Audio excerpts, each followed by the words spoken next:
Et ce matin, c'est Lydia Guéros. Bonjour Lydia. Bonjour Cécile. Oui, Lydia, vous voulez revenir sur Éric Zemmour qui a été condamné hier donc à 10 000 € d'amende pour provocation à la haine raciale. Oui, et le candidat qui crie évidemment à la justice politique, et même certains de ses partisans vont même jusqu'à une comparaison avec François Fillon et cette fameuse élection soi-disant volée de 2017.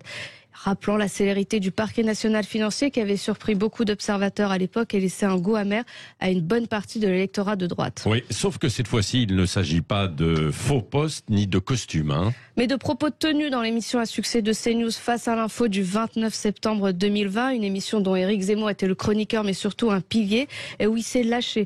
On était peu après l'attentat devant les ex-locaux de Charlie Hebdo, un attentat par un faux mineur d'origine afghane qui avait fait des victimes, et sans filtre, avec son goût légendaire pour la mesure et l'apaisement, il déclarait « Ils n'ont rien à faire ici, ils sont voleurs, ils sont assassins, ils sont violeurs, c'est tout ce qu'ils sont ». Face à une Christine Kelly qui réagit et l'invite à nuancer, pas tous, certains.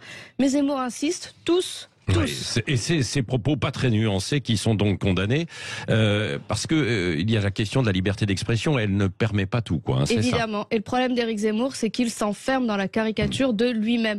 Et on aurait pu imaginer que cette sortie, qui l'expose donc à une condamnation, à moins de 3 mois d'élection présidentielle, à un moment où il semble ne pas parvenir à sortir de sa 4e place, derrière Valérie Pécresse, derrière Marine Le Pen, aurait été une leçon. Eh bien non, il n'en est rien. Les mineurs isolés, les enfants Sandler, les enfants handicapés ce week-end, à quand la fin des provocations inutiles, blessantes et totalement contre-productives électoralement?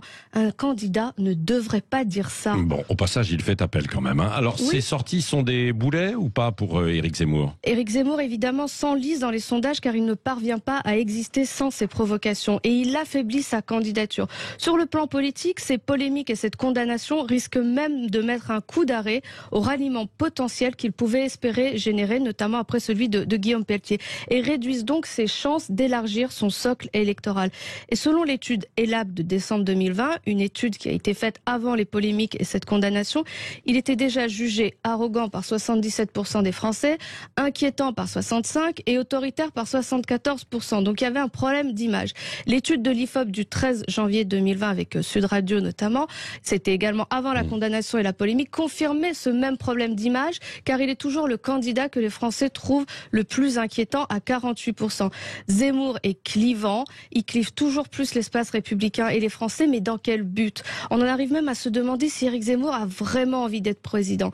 Et je m'interroge, est-ce qu'il n'est pas en train de poser les jalons d'une France divisée en deux, américanisée, trumpisée même, et n'est-il pas de cette manière en train de préparer le terreau à un ou une autre candidate pour 2027 qui sera sûre d'être au second tour à 100%, voire de l'emporter? Bon, merci, nous verrons ça et nous en débattrons, je pense, tout à l'heure aussi à 9h moins le quart dans les grands débats du matin avec vous, Lydia Guéros, mais également qui sera avec nous, Elisabeth Lévy.